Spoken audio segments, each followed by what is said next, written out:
자, 오늘 본문 말씀을 가지고 민수기 강의 네 번째 시간을 갖겠습니다. 제목 한번 따라합니다. 이스라엘의 배치.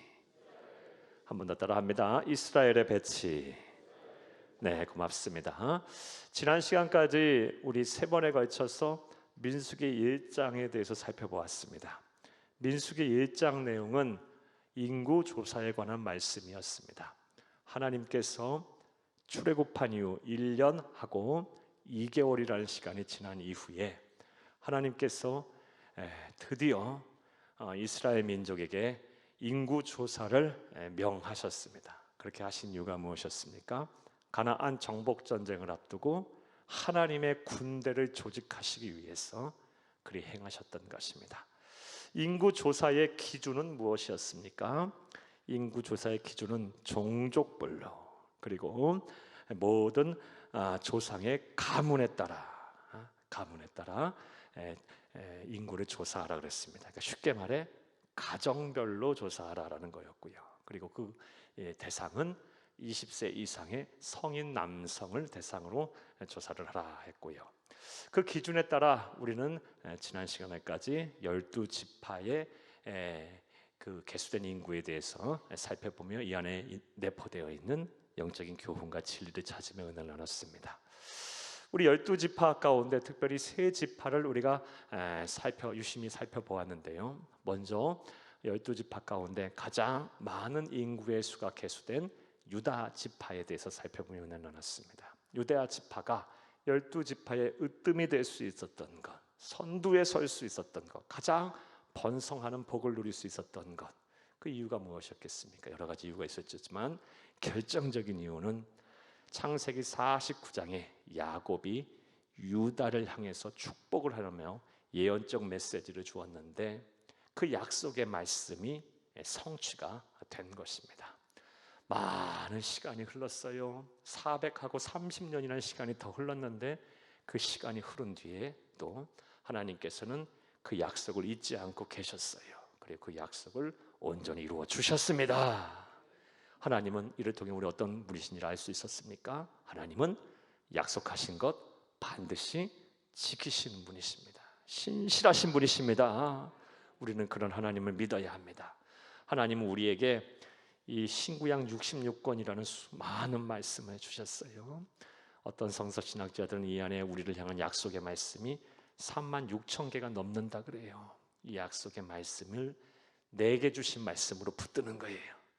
아브라함에게 주신 말씀 내 말씀이고, 이삭에게 주신 말씀 내 말씀이고, 다윗에게 향하였던 이사야 선지자를 통해서 말씀하셨던 그 예언의 말씀, 이 축복의 말씀 내게 주신 말씀이다 라고 믿고 하나님 말씀에 순종하며 주의 뜻을 살아 살면 그 약속의 말씀 때가 되면 반드시 이루실 줄로 믿습니다. 하나님은 약속하신 거 이루시는 분이라는 것을 알 수 있었습니다. 또 유다지파 말고 단지파에 대해서도 살펴보았습니다. 단지파는 유다지파에 이어 두 번째로 인구가 많은 그런 출애굽 당시 강성했던 그런 지파였습니다. 하지만 이후에 이제 가나안 정복 전쟁을 다 마치고 또 제비도 잘 뽑아서 이스라엘에서 가장 살기 좋은 중앙 지역, 평원 지역을 차지했는데 모든 것이 다 끝난 후 그런 땅을 분배받고 이후 어떻게 됐습니까? 그들이 가나안 정복 전쟁이 끝나고 땅을 분배받고 이후에는 이 가나안 민족과 동화가 돼 버렸어요. 그래서 역사 속에서 아예 사라져 버렸어요. 사랑하는 여러분, 분명 출애굽 당시에 유다 지파에 못지않은 강성한 지파였는데 단지파가 이렇게 역사 속으로 그냥 흔적도 없이 사라지게 된 이유가 무엇입니까? 사랑하는 여러분, 부모들이 신앙의 유산을 제대로 안 물려줬기 때문에 그래요. 자신의 세대에서만 하나님의 영광을 보고 자신의 세대에서만 하나님의 은혜를 누릴 줄만 알았지 자녀들과 후손들에게 그 신앙의 유산을 제대로 안 물려줬어요. 그래서 훗날 그 자녀들과 후손들이 신앙의 유산을 그대로 이어받은 똑같은 그런 세대가 됐어야 했는데 그렇지 못하고 전혀 다른 세대가 돼버린 거예요. 이런 사실은 우리에게 큰 교훈을 줍니다. 사랑하는 여러분, 저와 여러분에게 주신 하나님의 큰 사명이 있는데, 어찌 보면 가장 중요한 사명이 있는데 우리가 하나님의 나라 가는 그날까지 우리의 자녀들과 우리 후손들에게 신앙의 유산을 잘 물려줘야 할 줄로 믿습니다. 그래서 나보다 내 자녀들이 더 하나님을 잘 섬기고, 나보다 내 자녀들이, 후손들이 더 하나님께 큰 복을 받고, 나보다 나 자녀들과 후손들이 더 많은 사람들에게 하나님의 은혜로 사랑받고 존경받고 인정받는 삶을 살도록 우리가 기도하고 신앙의 유산을 잘 물려줘야 할 줄로 믿습니다. 세 번째로는 레위 지파에 대해서 살펴보았습니다. 하나님께서는 12지파의 인구를 계수하라고 하면서 레위 지파의 인구는 계수하지 말라라 그랬습니다. 그 이유가 무엇입니까? 레위 지파에게는 특별한 사명을 주셨습니다. 하나님의 임재의 상징인 성막, 회막을 관리하고 운반할 먼저 첫 책임이 있었어요. 쉽게 말해 예배를 관장하고 예배를 주관하고 예배를 잘 섬겨야 할 그런 사명이 있었습니다. 또 다른 사명은 무엇입니까? 하나님의 진노가 이스라엘 온 회중에 미치지 않도록 그들을 위해서 중보해야 할, 그들을 위해서 기도해야 하는 그런 사명이 있었어요. 그런 사명 때문에 하나님께서는 레위 지파의 인구를 계수하지 말라. 하나님의 군대로 그들을 세우는 것보다 하나님은 예배 받으시기를 더 원하시고, 하나님은 기도하는 자를 더 찾으시는 줄로 믿으시기를 간절히 주의 이름으로 축복합니다. 그런데 오늘날 저와 여러분은 어떤 사람들입니까? 저와 여러분 또한 말씀하셨어요. 왕 같은 제사장들이라 그랬어요. 우리 또한 영적인 레위 지파예요. 그러므로 우리가 해야 할 사명이 있어요. 먼저 예수를 믿고 그리스도인이 되어 하나님께 영적인 사명, 레위 지파로서의 사명을 부여받은 우리들은 우리가 머무는 모든 곳에 예배가 살아나도록, 예배가 있도록 우리는 이 사명 잘 감당해야 할 줄로 믿습니다. 나아가 우리가 우리 자신을 위해서만 기도하는 것이 아니라 우리 나라를 위해서, 우리 사회를 위해서, 우리 직장과 사업장을 위해서, 우리 가정들을 위해서, 우리의 가문을 위해서 우리가 중보해야 하며 기도해야 할 것이에요. 우리를 통해서 그들이 하나님의 진노를 받지 않도록 우리가 기도하면 반드시 이 땅을 하나님께서 지키시고 보호하실 것이고, 우리의 가문을 지키실 것이고, 우리 직장과 사업장, 우리 사회를 지키실 줄로 믿습니다. 한국교회를 지키실 줄로 믿습니다. 자, 여기까지가 이제 지난 시간에 대한 내용이었고, 이제 오늘은 민수기 2장에 대한 강의를 마치려고 합니다. 민수기 2장은 이스라엘 백성의 진영에 대한 조직에 관한 말씀입니다. 그러니까 먼저 1장에서 하나님께서 인구를 조사를 해서 하나님의 군대를 편성하셨어요.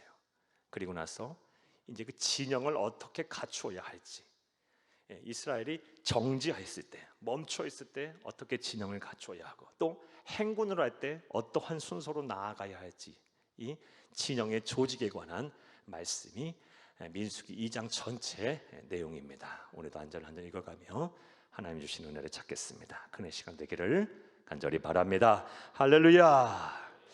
자, 먼저 민수기서 2장 1절과 2절을 읽겠는데, 1절과 2절 말씀을 보게 되면 이스라엘의 지파의 진영을 어떻게 배치해야 하는지에 대한 하나님께서 주신 명령입니다. 2장 1절에서 2절을 함께 읽겠습니다.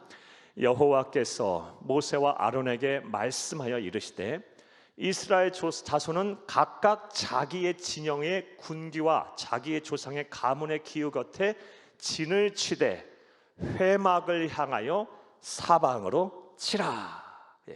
하나님께서 말씀하신 진영의 배치는요, 조상과 가문, 곧 지파별로 진을 치되 회막을 중심으로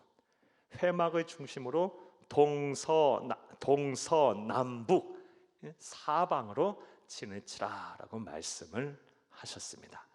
그리고 그 진을 치는 것에 대한 구체적인 내용이 이제 3절부터 해서 31절까지의 내용, 그 내용이 쫙 전개되는 내용입니다. 이스라엘 12지파가 회막, 성막을 중심으로 사방 동서남북에 진을 치라고 하셨는데, 총 3지파씩 동서남북 회막을 중심으로 진을 치고 레위 지파는 정중앙에 진을 치게 하라, 이 말씀이 이제 오늘 본문인 2장 3절부터 31절까지의 말씀입니다.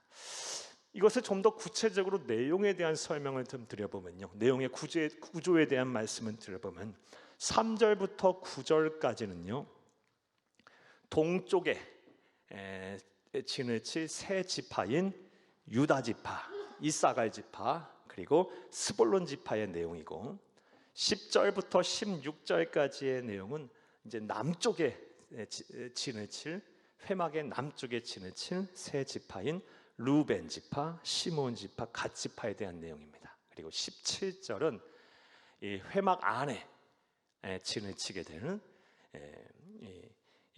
레위 지파에 대한 말씀이고, 18절에서 24절까지의 말씀은 서쪽에, 회막 서쪽에 진을 칠 세 지파인 에브라임 지파와 므낫세 지파와 베냐민 지파에 대한 설명입니다. 그리고 25절부터 31절까지의 말씀은 북쪽에 진을 칠 세 지파인 단 지파와 납달리 지파와 아세 지파에 대한 내용입니다. 여러분, 이렇게 들어서는 잘 머릿속에 이해가 안 되죠? 한번 여러분 나눠드린 페이퍼에 성막을 중심으로 한 이스라엘 진영 배치도가 있습니다. 또 우리 영상으로도 한번 보여주시기 바랍니다. 설명을 한번 드려볼게요. 여러분 보이십니까? 네, 안 보이시는 분들은 페이퍼를 보세요. 자, 보시게 되면요, 하나님께서는 이 성막, 하나님의 임재의 상징인 성막이라고도 하고 회막이라고 하는 이 성막을 중심으로 네모꼴로 사방으로, 동서남북 사방으로 진을 치라라고 말씀을 하셨습니다. 그러니까 하나님께서 이제 가라고 명하시지 아니하는 한 이 회막이 다 그 자리에 있는 거예요. 여호와의 임재의 상징인 회막이 그 자리에 딱 있고, 하나님이 가라 명하시지 않는 한 이 사방으로 진을 이렇게 딱 치고 그들이 광야 생활을 하는 것입니다. 그리고 나서 이제 행군을 할 때는 또 이 순서대로 이렇게 행군을 하게 되는 것입니다. 좀 설명 더 드려보겠습니다. 먼저 동쪽에 세 지파가 회막을 중심으로 동쪽에 진을 치라 했는데 그 내용이 3절에서 9절이라 그랬습니다. 제1 먼저 언급된 지파가 역시 선두에, 가장 선두에 서는 지파, 어디 지파? 유다 지파입니다. 네 번째 아들, 이스라엘의 네 번째 아들, 야곱의 네 번째 아들 유다가 선두에 서서 동쪽에 동쪽에 진을 치라 말했고요. 그리고 유다의 같은 어머니 레아의 형제들인 이사갈과 스불론이 동쪽에 진을 치라라는 말씀이 3절에서 9절입니다. 그리고 3절에서 9절 말씀을 보면 동쪽에 있는 세 지파에 대한 설명과 그리고 책임자와 그리고 인구의 수가 나옵니다. 이게 3절에서 9절 내용이고요. 자, 그 다음에 10절에서 16절 내용 말씀은 이 밑에 쪽이 이제 남쪽입니다. 남쪽에 가장 남쪽에서 선두에서의 지파는 루벤 지파입니다. 이스라엘의 야곱의 첫 번째 아들인 루벤 지파, 그리고 같은 어머니 밑에서 태어난 아들인 시몬, 그리고 그 레아의 여종이었던 야곱의 첩이었던 실바의 아들인 갓 지파의 후손들이 이렇게 함께 이 자리에서 진을 치라라고 말씀하셨고, 또 10절에서 16절까지의 말씀은 이 지파들의 설명과 역시 책임자들 그리고 인구의 수에 대한 내용이 10절에서 16절 말씀입니다. 그리고 17절 말씀은 이제 회막 안쪽으로 들어가 버립니다. 회막 안에 레위 지파가 진을 치라라고 말했습니다. 먼저 앞쪽에는 모세와 아론의 집안이 진을 치고, 그 다음에 양옆으로 무라리와 고앗 자손들, 뒤쪽에는 게르손 자손들이 진을 치라, 이 내용이 17절 말씀입니다.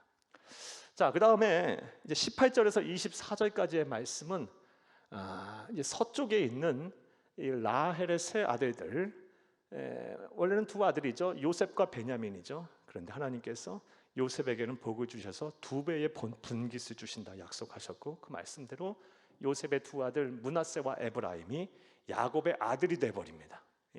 아들로 창세기 49장 말씀에 보면 축복하시면서 아들로 입적을 하세요. 그래서 므낫세와 에브라임은 야곱의 아들로 이제 대접을 받아서 두 배의 분깃을 받아 지파에 포함이 된 거예요. 에브라임 지파가 가장 강성한 지파 선두에 서고, 그 다음에 므낫세와 베냐민 지파가 서쪽에 진을 치라 이렇게 말했고요. 그리고 저 위쪽은 이제 북쪽입니다. 그 말씀이 이제 25절에서 31절 말씀, 저 북쪽에 지내치는 지파에 대한 설명입니다. 저기에는 이제 단 지파와 그리고 납달리 지파, 아세 지파가 지내치는 관한 내용 말씀이고, 그리고 책임자와 인구의 수에 대한 내용이 저 북쪽에 지내치는 내용이 바로 이제 25절에서 31절까지의 말씀입니다. 여러분, 제가 지금까지 3절부터 31절까지의 내용에 대한 말씀을 드렸어요. 너무 길어서 안 읽으려고 설명을 여러분에 드린 거예요. 여러분 가정에 가셔서 그냥 읽어보세요. 똑같은 내용이에요. 이 지파들 이름이 나오고 어디에 진을 치어야 되는지에 대한 말씀이 나오고, 진을 치는 데 있어서 책임자 이름이 나오고, 인구의 숫자가 나와요. 계속 똑같은 말씀입니다. 자, 이해 되셨습니까? 자, 그런데 우리는 이 지파가 어디에 진을 치느냐, 이것이 중요한 게 아니라 하나님께서 왜 이렇게 이스라엘 지파가 진을 치라고 명령하셨을까, 이에 대한 영적인 의미를 찾는 것이 우리에게 중요합니다. 이게 중요한 거예요. 왜 하나님께서 이 성막, 회막을 중심으로 사방으로 동서남북에 이렇게 세 지파씩 진을 치고, 주둔할 때는 이렇게 주둔하고, 이제 이동할 때 순서는요, 제일 먼저 유다 지파가 제일 선두에 서고, 그 다음에 이사갈, 스불론, 그리고 저 레위 지파 가운데 앞에 있는 사람들이 그 다음 서고, 그 다음에 또 이제 루벤, 시므온, 갓 지파, 그 다음에 이제 저 레위 지파 가운데 뒤에 있는 사람들이 그 다음에 순서에 서고, 그리고 그 다음에 이제 에브라임 지파, 므낫세 지파, 베냐민 지파, 맨 마지막으로 단 지파, 아세 지파, 납달리 지파가 따라가는 겁니다. 물론 제일 앞에 유다 지파 앞에는요, 하나님의 임재의 상징인 법궤를 제일 먼저 제사장들이 메고 가고, 그 다음에 유다 지파를 비롯한 동쪽에 진을 친 사람들이 따라가고, 그 다음에 성막에 기구를 옮기는 사람 일부가 따라가고, 그 다음에 이 루벤 지파를 포함한 이 남쪽의 지파들이 따라가고, 그 다음에 저 레위 지파 가운데 뒤에 성막에 기구를 옮기는 사람들 가운데 무거운 것 들고 가는 사람들 그 다음 따라가고, 그 다음에 서쪽, 그 다음에 북쪽에 있는 지파들이 순서에 따라 행군을 하는 것입니다. 자, 이해되셨습니까? 이해가 안 되셔도 여러분 이제 이 말씀에 대한 내용은 좀 후에 또 계속해서 나옵니다. 여러분 잘 참고하시고 여러분 나눠드린 페이퍼를 한번 잘 보시기를 바랍니다. 자, 앞서 말씀드린 대로 우리에게 중요한 것은 이 지파의 사람의 이름이나 또 이 지파의 인구의 수가 우리에게 중요한 것이 아니에요. 왜 하나님께서 이 하나님의 임재의 상징인 성막을 중심으로 이렇게 세 지파씩 똑같이 동서남북 네모꼴로 이렇게 왜 진영을 갖추라라고 말씀하셨는가에 대한 영적인 의미가 우리에게 중요합니다. 자, 그렇다면 하나님께서는 왜 회막을 중심으로 동서남북 사명의 세 지파씩 배치를 하라 말씀하셨을까요? 이 안에는 어떠한 영적인 의미가 있을까요? 첫 번째로는 하나님 중심의 삶을 살라라는 의미가 있습니다. 사랑하는 여러분, 회막은 뭘 상징합니까? 하나님의 임재를 상징해요. 이것은 하나님이 머무시는 것이에요. 쉽게 말해. 그러니까 이 하나님의 임재의 상징인 이 회막을, 성막을 딱 가운데 두고 네모꼴로 세 지파씩 딱 진을 치라. 성도들에게 뭘 의미하고 있어요? 일차적으로 광야 성도들에게, 그리고 오늘날 우리들에게도 하나님께서 말씀하고 계시는 거예요. 하나님 중심의 삶을 살아, 하나님 중심주의의 삶을 살라라는 명령을 우리에게 하고 계시는 것입니다. 그러므로 저와 여러분, 하나님 중심주의의 삶, 하나님을 중심에 두고 사는 삶을 살아야 할 줄로 믿습니다. 자, 그렇다면 하나님을 중심에 두고 산다라는 것, 하나님 중심주의의 삶을 산다라는 것은 어떻게 사는 것일까요? 몇 가지 말씀을 드려볼게요. 먼저 하나님만이, 오직 주님만이 내가 의지할 구세주, 구원자라는 믿음을 가지고 사는 것입니다. 할렐루야. 한번 따라해 보겠습니다. 주님만이, 하나님만이 내가 의지할 구원자이십니다. 구세주이십니다. 이것이 바로 하나님 중심주의 중심의 삶을 사는 거예요. 오늘날 우리들은 너무나 많은 것을 의지하고 살아요. 내 건강을 의지하고, 내 힘을 의지하고, 내 친구를 의지하고, 내 직장을 의지하고, 내가 가진 돈을 의지하고, 재물을 의지하고, 내가 가진 지식을 의지하고, 경험을 의지해요. 너무 우리는 많은 것들을 의지하고 살아요. 그런데 광야에서는요, 그런 것들이 아무런 쓸모가 없는 것이에요. 하나님의 은혜가 아니면 살 수가 없는 것이에요. 그곳에서는 물 한 모금 제대로 하나님의 은혜가 아니면 마실 수가 없고요, 풀 한 폭이 나는 것이 아니기 때문에 하나님께서 만나를 내리시지 아니하시면, 하나님께서 때때로 메추라기 떼를 보내주시지 아니하시면, 하나님께서 반석에서 물을 샘솟게 하지 아니하시면 살 수가 없는 것인 거예요. 분명히 깨달으라는 거예요. 하나님 중심주의 삶을 살아. 오직 주님만이 저와 여러분의 구세주가 되십니다. 구원자가 되십니다. 우리의 피난처가 되시고 우리의 피할 바위가 되십니다. 이를 온전히 믿는 저와 여러분 되기를 간절히 주의 이름으로 축복합니다. 일찍이 시편의 말씀을 보면 이 하나님 중심주의 삶을 살았던 사람들의 이 찬송이 많이 나와요. 하나 보겠어요. 시편 91편 2절에서 3절을 함께 읽겠습니다. 나는 여호와를 향하여 말하기를 그는 나의 피난처요 나의 요새요 내가 의뢰하는 하나님이라 하리니 이는 그가 너를 새 사냥꾼의 올무에서와 심한 전염병에서 건지실 것임이라. 아멘. 하나님만이 나의 피난처요 요새요 내가 의뢰할 뿐이다. 나를 새 사냥꾼의 올무에서와 또 전염병에서 나를 건지실 것이다. 하나님이 우리의 구세주가 되시고 나의 도움이 되시고 내가 나의 능력이 됨을 온전히 믿고 사는 하나님 중심주의 삶은 저와 여러분 되기를 간절히 주의 이름으로 축복합니다. 또 우리가 하나님 중심주의의 삶을 산다라는 것은 어떠한 믿음을 갖고 사는 것일까요? 사랑하는 여러분, 우리가 하나님 중심주의의 삶을 산다라는 것은 하나님이 항상 나와 함께 계시다, 함께 하시다라는 믿음을 가지고 사는 것입니다. 함께 따라해 보겠습니다. 하나님이 항상 나와 함께 하신다 라는 믿음을 갖고 사는 것이 바로 하나님 중심주의, 하나님 중심주의의 삶을 사는 거예요. 하나님이 나와 함께 하신다, 한마디로 뭐예요? 임마누엘의 하나님, 임마누엘의 신앙을 갖는 것이 바로 하나님 중심주의의 삶을 사는 것을 믿으시기를 간절히 주의 이름으로 축복합니다. 하나님이 항상 나와 함께 계신다라고 라는 믿음을 갖고 사는 사람은요, 절대로 두려워하지 않아요. 하나님이 나와 함께 하시는데 뭐가 두려워요? 또 하나님이 나와 함께 하신다는 이 믿음을 갖고 사는 사람들은 함부로 죄짓지 못해요. 하나님이 나와 항상 함께 하시면 나를 보고 계시는데 어떻게 죄를 져요? 그렇죠? 예.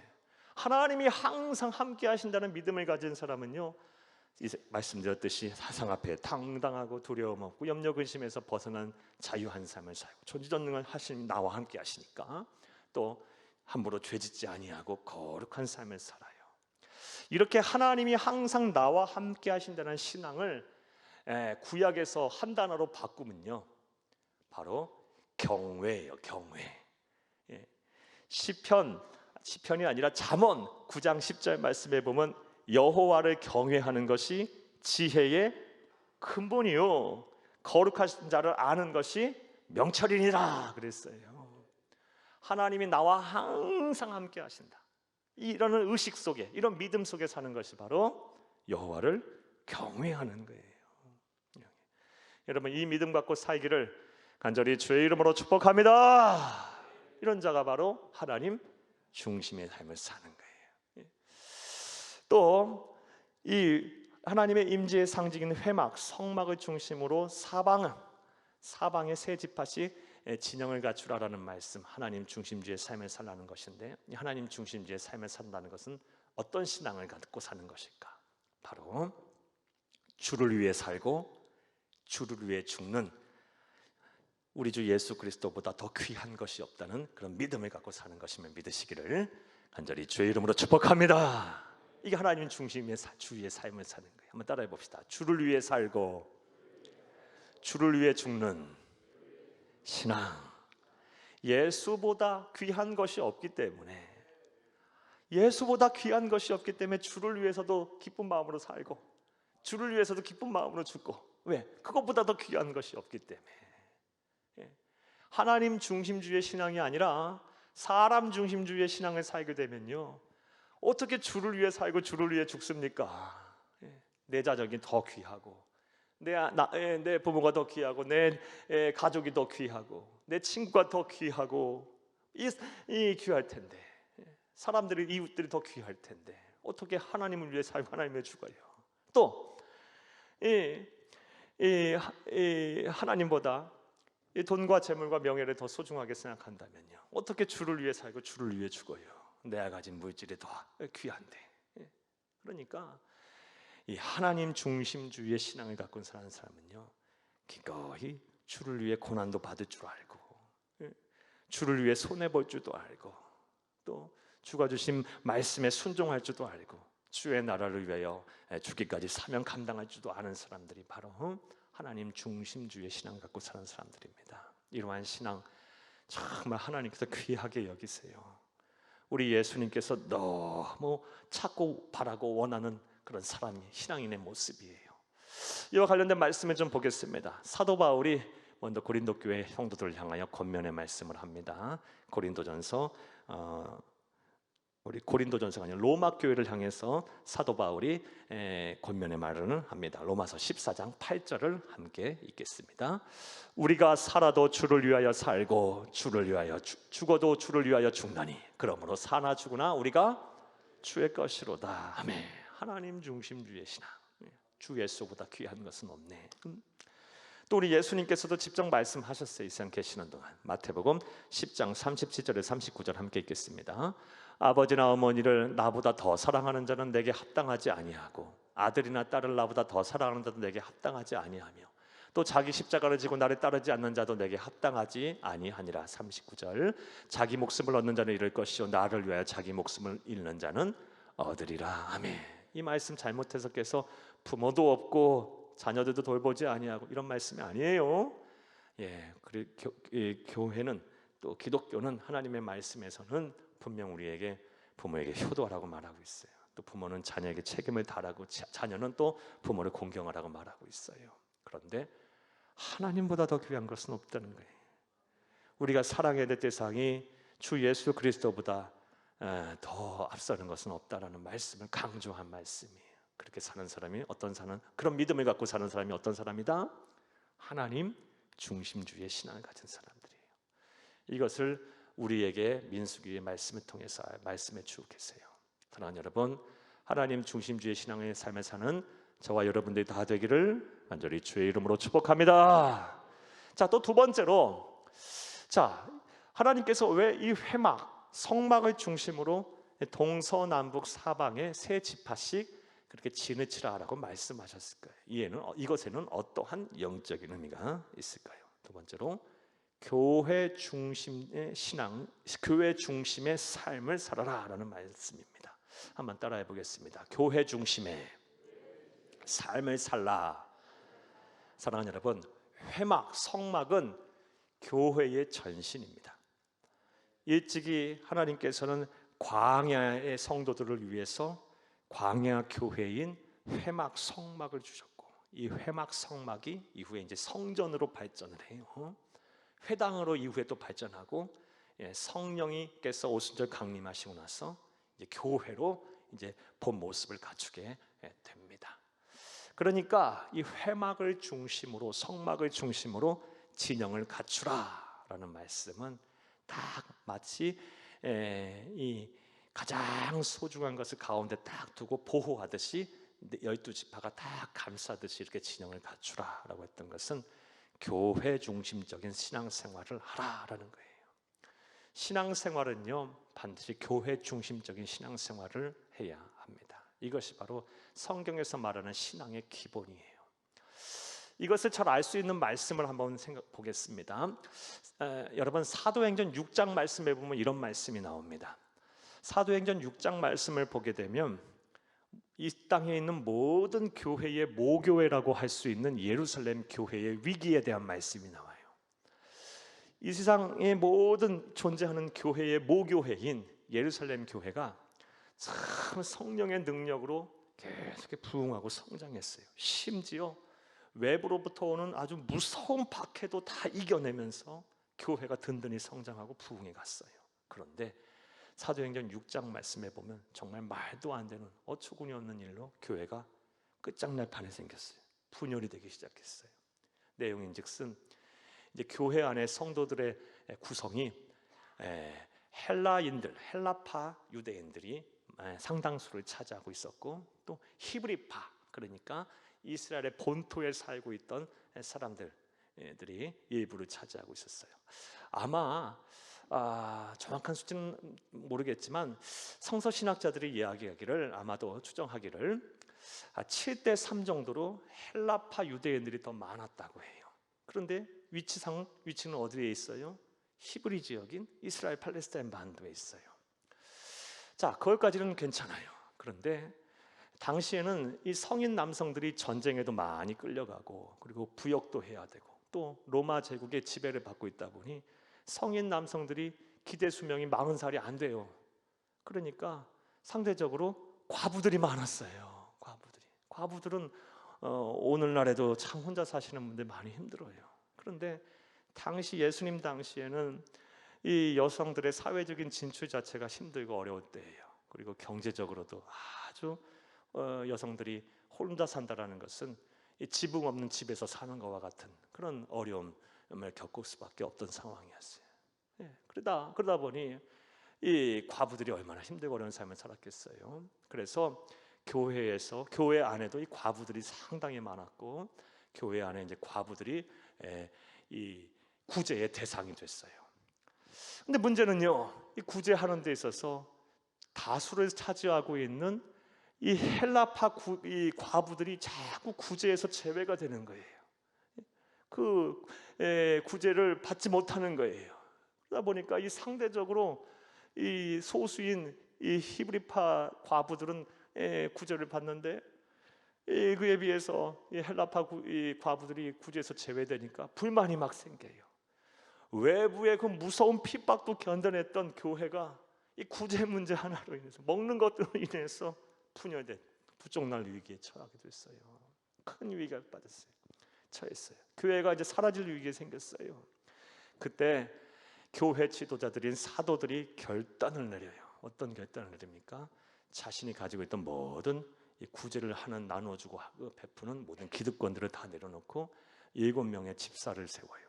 그 집사들을 세워서 일들을 하게 하고, 사도행전 6장 4절 말씀에 보면 자신들은 오로지 기도하는 일과 말씀 사역에 전념하겠다, 힘쓰겠다라는 말을 합니다. 사랑하는 여러분, 사람이 가진 것을 내려놓는 것은 쉬운 일이 아니에요. 한두 명도 아니고 수천 명, 수만 명이 넘는 대교회예요. 그 교회 지도자들이 가진 것을 다 내려놓고, 그 이권을 다 내려놓고 자신들은 오로지 기도하고 말씀 전하는 일에 전념하겠다라고 했을 때는요, 사도들의 마음이 다 한 가지였을 거예요.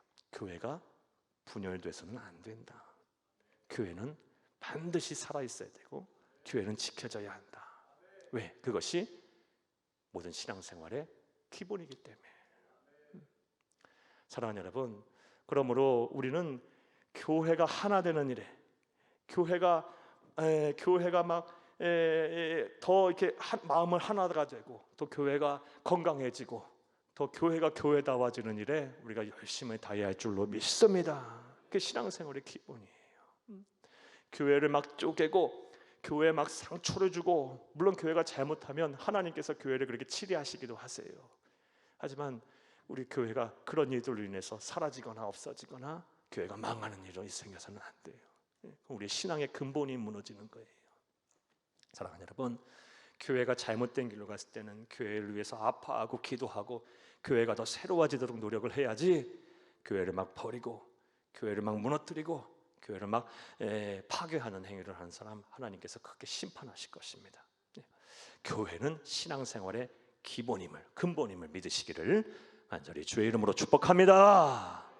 사랑하는 여러분, 이스라엘에게 광야 교회인 성막과 회막을 주시면서 이 회막 성막을 중심으로 사방의 세 지파씩 진영을 갖추라.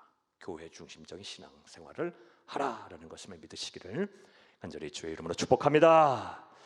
또 세 번째 의미는 무엇일까요? 회막을 중심으로 동서남북 사방에 세 지파를 배치하라. 세 번째 의미는요, 말씀 중심의 삶을 살라라는 것입니다. 함께 따라해 보겠습니다. 말씀 중심의 삶을 살라.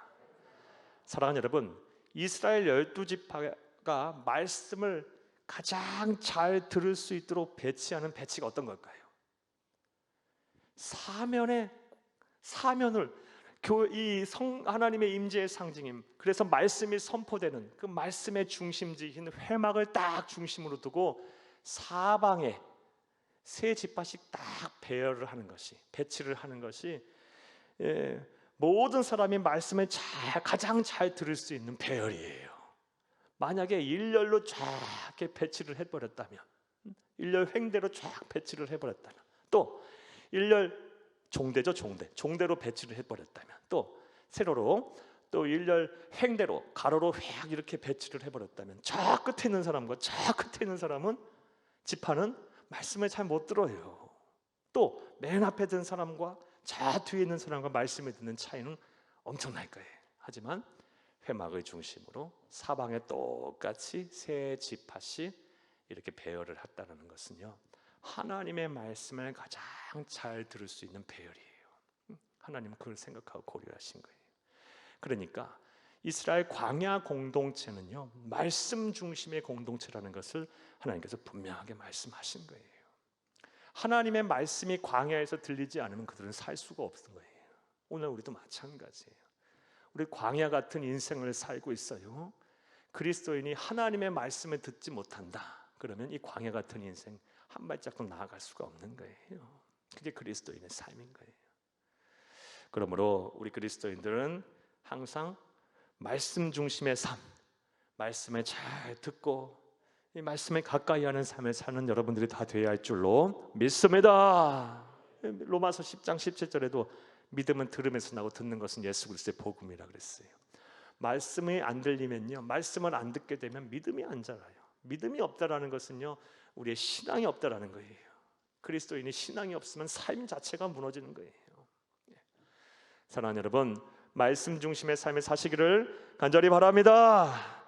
자, 지금까지 저는 하나님께서 민수기 2장 1절부터 31절까지의 말씀에 이 회막, 성막을 중심으로 사면의 동서남북에 12지파, 세 지파씩 12지파의 진영을 갖추라. 그리고 레위 지파는 이 회막 안에 진을 갖추라 라는 말씀에 대한 영적인 의미에 대해서 말씀드렸어요. 첫 번째 의미는 하나님 중심의 삶을 살라. 그리고 두 번째 의미는 교회 중심의 삶을 살라. 그리고 세 번째 의미는 말씀 중심의 삶을 살라라는 것입니다. 자, 또 우리가 오늘 본문 말씀 2장 1절에서 34절까지 이 말씀 여러분 가서 꼭 읽어보세요. 이 말씀 안에서 찾아야 될 또 영적인 사실 중요한 것들이 있어요.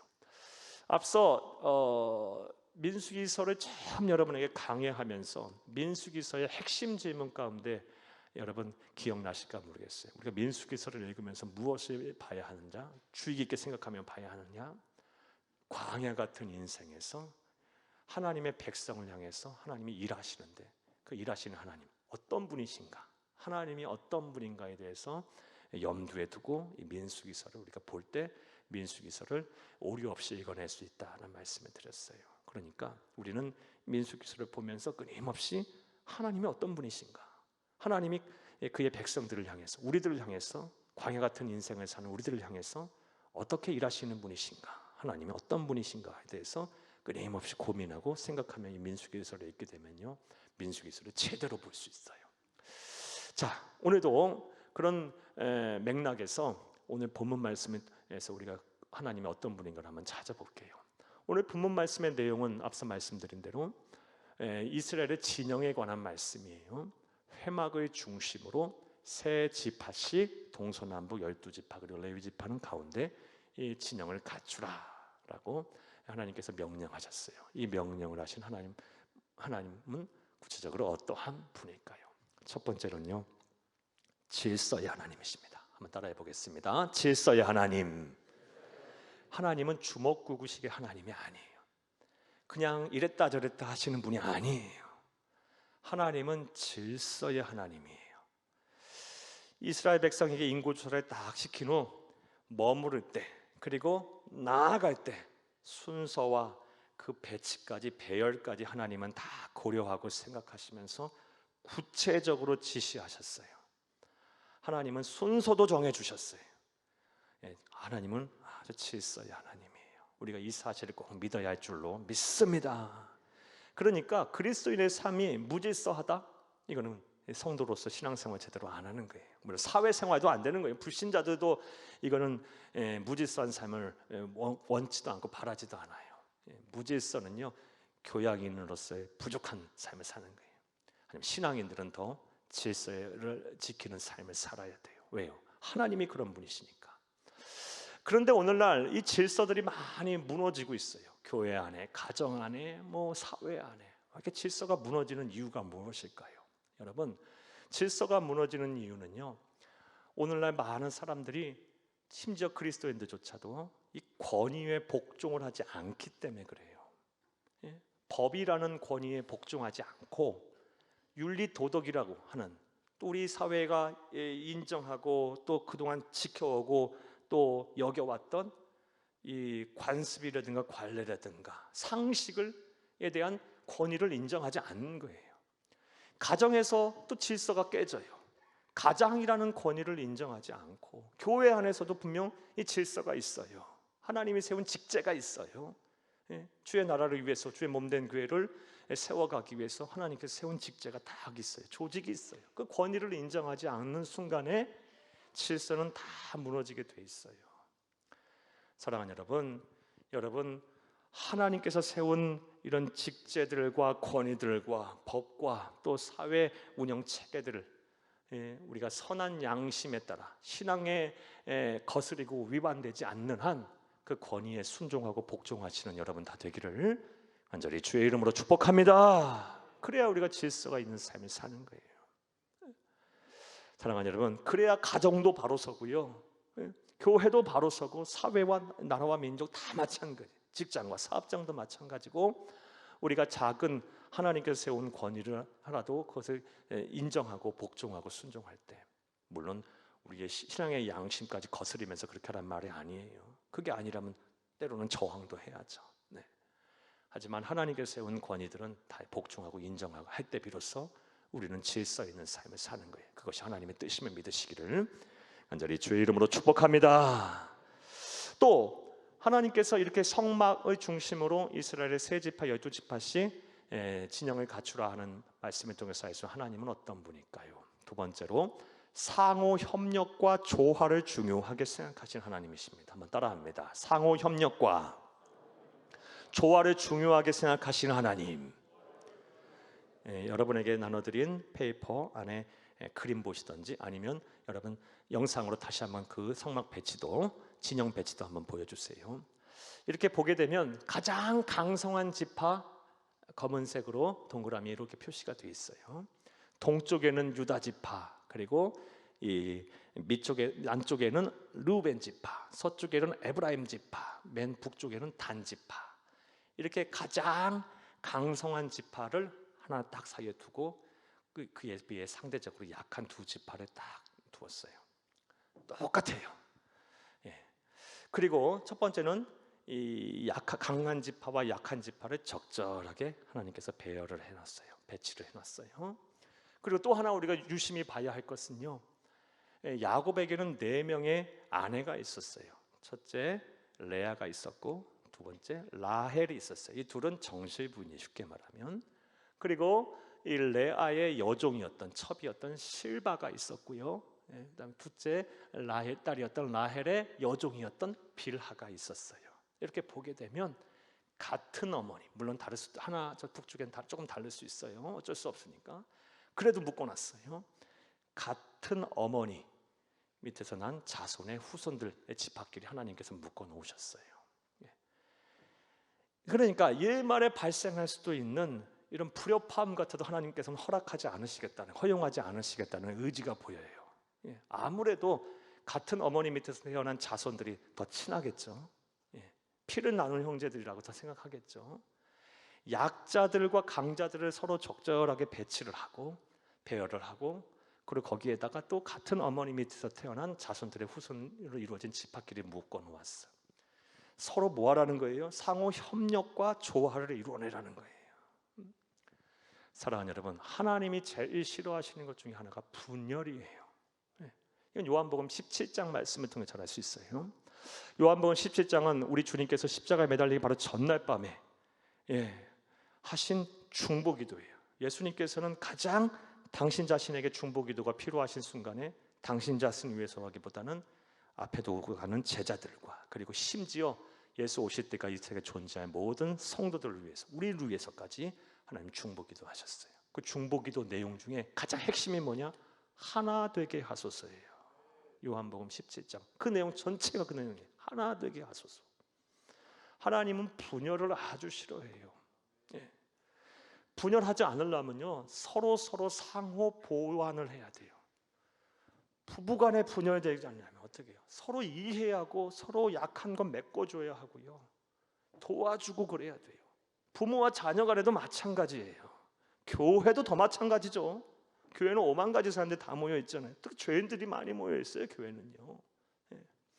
직장과 사업장도 마찬가지고 나라와 민족도 마찬가지예요. 상호 보완을 이루어야 돼요. 그래야 하나가 될 수 있어요. 때로는 내 것 조금 내려놓고 상대방 것 좀 받아들여주고, 내 의견도 잠시 내려놓고 상대방 의견에 귀도 기울여주고, 서로를 이해하고 배려할 때 비로소 상호 보완을 이루어갈 때, 그리고 조화를 자꾸 생각할 때, 조화는요 서로의 다름도 막 인정 안 하면 안 돼요. 물론 진리는 있어요. 진리는 수호하고 지켜야 돼요. 그렇죠? 하지만 그것도 진리를 또 추구하는 방법 또한 그 안에서 또 우리는 부단히 조화를 꿈꾸고 이루어내야 돼요. 그러니까 우리 예수님께서도 뱀처럼 지혜로워라, 비둘기처럼 순결하고 뱀처럼 지혜로워라 그랬잖아요. 이 조화를 할 생각을 해야 돼요. 그래야 하나됨을 이룰 수가 있어요. 하나님께서 이 지파를 이렇게 배열하시는 모습을 통해서 우리는 하나님은 어떤 분이시다? 상호 보완과 협력을 귀하게 생각하시며 조화를 원하시는 분이시다라는 것을 잘 알 수 있어요. 그러므로 우리가 있는 곳에는 항상 하나됨의 역사, 상호 보완과 조화를 통해서 하나가 되는 역사가 우리를 중심으로 일어나야 할 줄로 믿습니다. 그게 그리스도인의 삶인 거예요. 자, 또 우리가 이 성막의 배열, 성막을 중심으로 한 이스라엘 진영의 배열을 통해서 알 수 있는 하나님은 어떤 분일까요? 하나님은 약자를 돌보시는 분이다라는 것을 알 수 있어요. 약자들을 돌보시는 하나님. 앞서 말씀드린 대로 이 사면에 세 지파씩 배열하게 하시면서 가장 강성한 지파를 하나를 선두에 서게 하고 약자들을 서로 이렇게 배열해 놔서 서로 돕게 만드셨어요. 사랑하는 여러분, 그러니까 하나님은 항상 그 약자를 생각하시는 분이에요. 만약에 우리라면 어떻게 전술을 해서 진영을 배치하겠어요? 먼저 선두에는요 가장 강한 지파들 세워야 돼요. 아니면 후미에 그렇게 하든지. 그래서 먼저 선봉에 나가서 이거 행진하는 것이 곧 이게 바로 전투 대형인데, 여러분 이 선두에서 가장 강한 사람들이 먼저 싸워서 이기고 어느 정도 이 싸움이 진행이 돼서 승기가 보이면 또 그 뒤에 준비되어 있던 강한 지파가 또 막 나가 싸우고 해야죠. 그래서 강한 지파끼리 이렇게 앞에 선두에 서게 해서 이 행군을 할 때 있을지 모르는 행여에 있을지 모르는 적에 대한 위험도 대처하고 또 여러 가지 안전적인 것도 보장할 수 있을 텐데, 하나님은 그런 걸 생각 안 하시고 약자들을 강자편에 딱 세워서 함께 시너지 효과를 이루게 하시고 상호 보완과 조화를 통해 하나 되게 하시면서 서로가 더 함께 성장하도록 만들어 놓으셨어요. 약자를 돌보시는 하나님.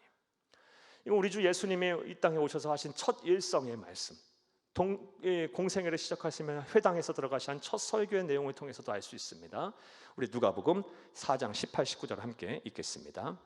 주의 성령이 내게 임하셨으니 이는 가난한 자에게 복음을 전하게 하시려고 내게 기름을 부으시고 나를 보내사 포로된 자에게 자유를, 눈먼 자에게 다시 보게 함을 전파하며 눌린 자를 자유롭게 하고 주의 은혜의 해를 전파하게 하려 하심이라 하였더라. 아멘. 이 말씀이 예수님께서 공생을 시작하시면서 이것저것 회당에 가셔서 가르치셨잖아요.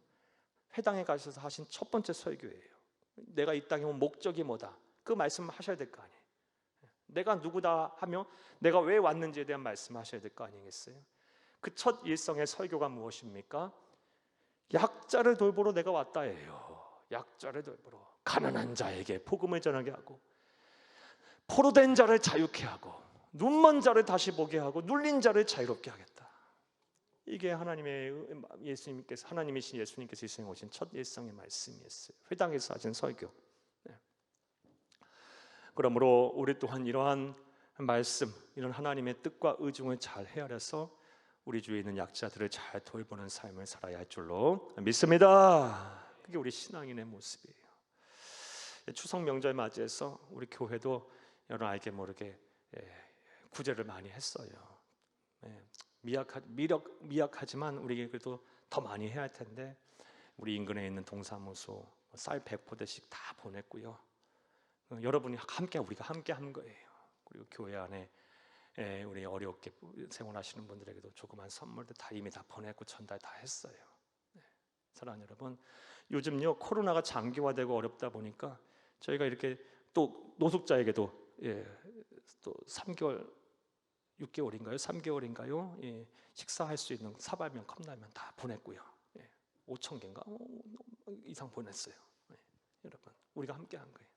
요즘 사회가 어렵다 보니까 이 경제적으로 어렵고 그리고 코로나가 장기화되다 보니 다녀보니까요 구제 물품이 확 줄었대요. 동사무소마다 확 줄었대요. 예년 같지 않고 작년보다도 오히려 더 줄었다는 얘기 들었어요. 앞으로 우리 교회 이런 약자를 돌보시는 하나님의 뜻과 의중 말씀을 잘 헤아려서 우리 주변에 있는 사회적인 약자를 돌보는 일에 더 열심을 내는 우리 교회 되어야 될 줄로 믿습니다. 또 우리 성도들이 다 되어야 할 줄로 믿습니다. 자, 이제 말씀을 맺겠습니다. 오늘은 민수기서 2장 말씀에 대한 강의를 했어요. 2장 전체의 내용이 이스라엘 민족의 진편성과 행군 순서에 대한 말씀이에요. 여러분, 그냥 이런 내용에 대해서, 영적인 의미에 대해서 그냥 모르고 이 말씀을 읽게 되면 똑같은 내용이 계속 반복되고 사람 이름 나오고 사람 숫자 나오고 이러기에 여러분 읽기가 참 쉽지가 않으실 거예요. 그런데 제가 오늘 말씀드린 내용들 잘 생각하시면서 댁에 가셔서 꼭 2장 1절부터 끝절까지 말씀을 읽어보세요. 하나님께서는 이스라엘 지파에게 명령하셨어요. 어떻게 진을 갖추고 행군하라?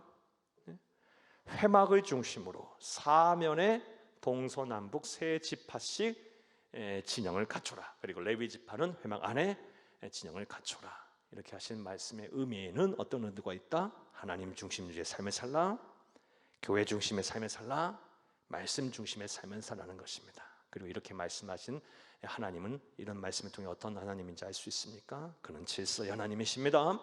상호 협력과 조화를 중요하게 생각하시는, 하나됨을 원하는 분이십니다. 약자를 돌보시는 하나님이십니다. 이런 하나님 잘 우리가 알고 하나님의 뜻대로 사는 저와 여러분 되기를 간절히 주의 이름으로 축복합니다. 축복합니다. 축복합니다.